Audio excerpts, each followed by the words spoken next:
Welcome to this explainer. If you've been scouring the internet for an economy difference America versus China script do kind of breakdown, well, you are in the exact right place. The global economy in the 21st century is literally defined by the intertwined paths of these two massive superpowers. But the crazy part, they operate on fundamentally different systems. Today, we're going to dive deep into the data to understand exactly how these economies tick. And hey, we aren't taking sides here, we're just going to let the numbers and structural frameworks tell the whole story. Here is our roadmap for today. First, two types of capitalism. Second, consumption versus investment models. Third, the shared demographic challenge. Fourth, debt and balance sheets. Fifth, the technological decoupling. And finally, number 6, the future of global growth. All right, section 1, two types of capitalism, liberal, meritocratic versus political capitalism. It's fascinating because capitalism's global victory has actually played out through two wildly different variants. On one hand, you have the US system, liberal meritocratic capitalism. This relies heavily on a decentralized, diversity-driven society that just fosters incredible creativity from the bottom up. On the other hand, you have China's political capitalism. This model completely flips the script, leveraging state-led efficiency and rapid top-down strategic planning to achieve truly massive scale. It's not about which is inherently perfect, it's more about their complementary strengths, creativity on one side and sheer efficiency on the other. Moving right along to section 2, consumption versus investment models, how the growth engines work. Now, if you really want to understand how these economies grow, you've got to look at where the pressure actually comes from. The US engine essentially pulls from the front, fueled by consumer demand. Because growth is anchored in everyday household spending, businesses get immediate feedback, which makes the US economy highly flexible and super responsive. The Chinese engine, however, pushes from the back, using state capital. Beijing actively resists Western-style consumerism. They view large-scale cash transfers to households as unproductive, so instead, they favor massive state-directed investment to force that growth forward. This perfectly illustrates the academic solo growth model in action, which is essentially the economist's recipe for long-term output. The really interesting part is the technological progress aspect. The US model relies heavily on what economists call endogenous innovation, basically spending big on research and development to invent entirely new technologies from scratch. China, historically anyway, has leaned on a technological catch-up strategy, absorbing existing technologies from abroad to rapidly close the gap with the global frontier. But here's something absolutely crucial to grasp. China's heavy reliance on investment isn't just some accident of cultural thrift. It's a very deliberate institutional design. The state uses mechanisms like financial repression, basically capping deposit rates so they can provide cheap credit to state-owned enterprises. They also rely heavily on local government financing vehicles to borrow against land values, alongside massive industrial subsidies. It's an entire system built to systematically redirect wealth away from everyday household savers directly into the industrial and infrastructure sectors. Let's transition to Section 3, the shared demographic challenge, aging populations and shifting workforces. Despite their massive differences, both nations face a monumental shared vulnerability. When you compare their 2024 demographics, the contrast is stark. China's population is becoming increasingly top-heavy. This is the lingering, very real legacy of the one-child policy, which has resulted in a rapidly aging population and a shrinking base of younger workers. The US, meanwhile, maintains a slightly broader base, historically propped up by higher fertility rates and, crucially, vital immigration. Make no mistake, though, both economies are facing severe headwinds here. China's working-age population has literally been shrinking since 2012, threatening their labor supply and jacking up dependency ratios. At the same time, the US faces severe demographic stagnation if it were to slow down its historically vital immigration pipeline. Economic simulations are pretty clear.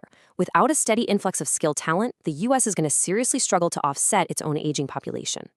Which brings us to Section 4, debt and balance sheets, the financial toll of two models. You really can't talk about the US economy without addressing the elephant in the room. The US national sovereign debt is sitting at a staggering $39.8 trillion. That represents 139% of the country's entire GDP. To put that massive number into perspective, that debt is growing at over $60,000 every single second. It's an astronomical accumulation of government liabilities that raises some very serious questions about long-term fiscal sustainability.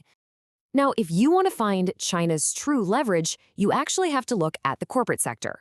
China's corporate debt has ballooned to 80% of real assets, which is wildly above the 50% global average. This is the direct byproduct of that investment-heavy growth engine we talked about earlier. And alarmingly, recent data indicates that nearly 30% of their firms are currently operating at a loss amidst deflating producer prices. But don't think the U.S. balance sheet is perfectly clean. It's flashing its own severe warning signs in the private sector. U.S. equity values have absolutely soared, hitting 2.4 times corporate net assets. What this indicates is that paper wealth is completely detaching from the underlying real economy and actual capital formation. It's a precarious situation that risks a massive wealth correction if long-term productivity doesn't eventually catch up to those sky-high valuations. So, with both systems heavily weighed down by immense debt, demographic challenges, and deep structural imbalances, we have to ask a truly vital question as we survey the current geopolitical landscape. What actually happens when these two massive, deeply intertwined economic engines actively try to decouple from one another? That leads us right into Section 5, the technological decoupling, trade wars and the AI race. The sources detail a fascinating macroeconomic simulation based on an 80% restriction on technology transfers between these two powers. The result? It doesn't just hurt the US and China. Because the global supply chain is so incredibly integrated, these kinds of restrictions cause a massive ripple effect. We're talking about a significant reduction in foreign direct investment, meaning cross-border business building across the entire globe. The economic damage is highly contagious. And right at the dead center of this decoupling is the fierce race for technological supremacy, specifically in AI and 5G. China is aggressively deploying its state capitalist playbook here. They've already rolled out over 3 million 5G base stations in a bid to dominate the AI-driven tech upcycle. They are integrating these technologies directly into smart cities, logistics, and state-owned manufacturing to essentially boost productivity and offset that shrinking workforce we mentioned. Okay, final section, Section 6, the future of global growth, reindustrialization and fragmentation. Experts broadly agree that America simply cannot force structural changes upon China. Instead, the U.S. must look inward and successfully reindustrialize itself. This is going to require 3 urgent pivots: working much more closely with global allies to secure supply chains, attracting skilled immigration to solve talent roadblocks, and building an elite state capacity to effectively manage a brand new era of industrial policy. The stark reality boils down to this concept. While both nations are currently trying to insulate themselves and protect their own strategic interests, a full retreat from their interconnected framework severely threatens the stability of the entire global economy. At the end of the day, both countries still rely heavily on the efficiencies of globalization, even if their internal operating systems are fundamentally opposed. Which leaves us to ponder one final, highly consequential thought.